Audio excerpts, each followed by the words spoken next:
Good morning. I have been meaning to do a teaching video, and it's about time. I'm going to try and blow through this quickly and get to the point. The mind-body connection is one of the most important elements of anatomy and physiology that are influencing the healthcare needs of society today.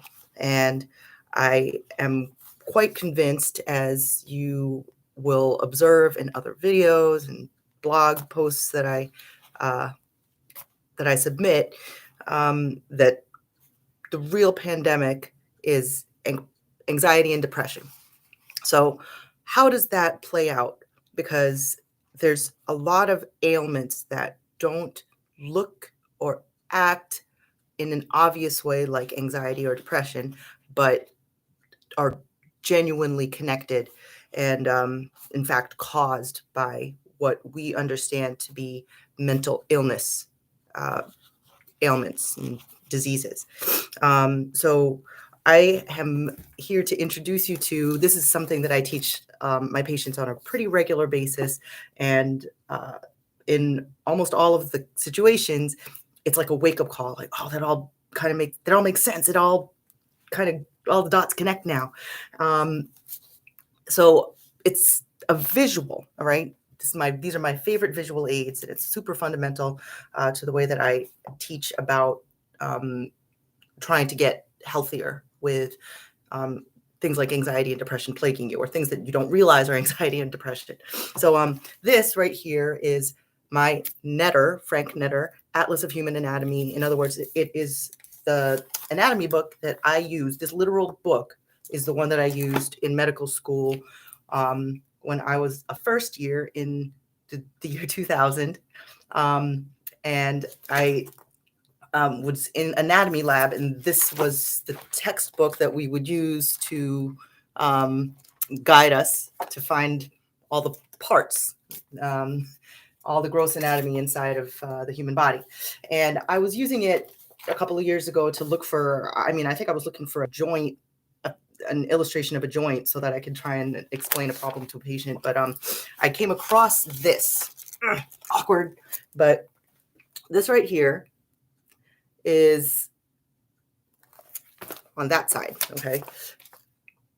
You can see that there's a profile of the human body. It's basically a human body sawed in half along what we call the coronal plane. And it's got what look like blue and red vessels. They're not actually vessels, they're nerves. And as you can see, this is an illustration of the autonomic nervous system. And let me just talk about it for a minute. The autonomic nervous system is the aspects, the elements of our nerves that control our internal organs. And it splits into two parts, and the terminology might be more familiar this way is if I were to say the sympathetic nervous system represents the fight or flight response or reflex, and then the parasympathetic nervous system we often will refer to as the rest and digest portion, and that they operate in balance with one another. And what we're looking at here is the red is the sympathetic or fight or flight, and blue is parasympathetic or rest and digest. And as you can see, these nerves interweave with internal organs, with the heart. It's not well shown here because the lung is cut out of this illustration, but the airways, the esophagus or swallowing tube, all throughout the digestive tract. And you'll see both red and blue fibers interweaving throughout all of these organs that are implanted deep within our bodies that we can't see just from looking at each other. But we know we're there. We don't feel these in any sense of precision in our own bodies. We know when something is amiss. Generally, if everything is functioning as expected or normally, which is a word that I hate, and we'll touch on that some other time. But when everything is going as expected, you actually feel nothing. That's kind of the sense, is that when everything is copacetic and as expected, then there's nothing to distract you. So that in general, our attention is focused on what we choose, or at least we think our attention is focused on what we choose to pay attention to. And we're commonly at baseline, healthy, well, undisturbed state, not distracted by sensations that come from our internal organs. Now, when that does happen, it tends to tie closely together with an emotion.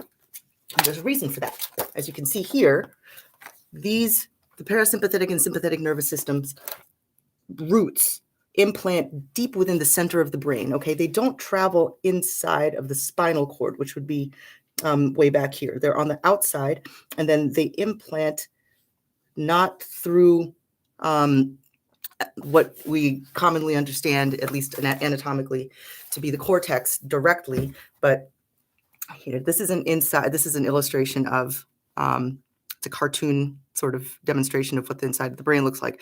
But the parasympathetic and sympathetic nervous systems, or your autonomic nervous system, implants deep into the center of the brain, and this is known as the limbic system, which is the center of memory and emotion. So all of yours, mine, memories and feelings and emotions generate within this deeply rooted primitive center of our brains and transmit directly to these nerves that communicate with our internal organs. And we've been describing emotions using the calling upon our internal anatomy for centuries, maybe even millennia. I don't know the old English or the ancient terminology, but even up until now, these are not new phrases when we say, "Oh, I was excited, my heart skipped a beat," or that made me something was disgusting. It made me sick to my stomach. Things like that, and that's because there's actual sensations that are communicated between those nerve fibers implanted on those actual functional internal organs that are communicated into the mind. And for as long as humans have been conscious of their own emotions, we have experienced feelings, emotional feelings along that pathway. Um, so there are schools of thought in neuroscience and psychology that discuss this along in terms of the vagal nerve pathway, which is, I believe, has been shown and demonstrated in a lot of ways to be a fundamental anatomic pathway for a lot of this, what I'm describing right now, that mind-body connection. But there's more than the vagus nerve. There's the entire sympathetic chain that lives along the outside of the spinal column, and then the parasympathetic fibers.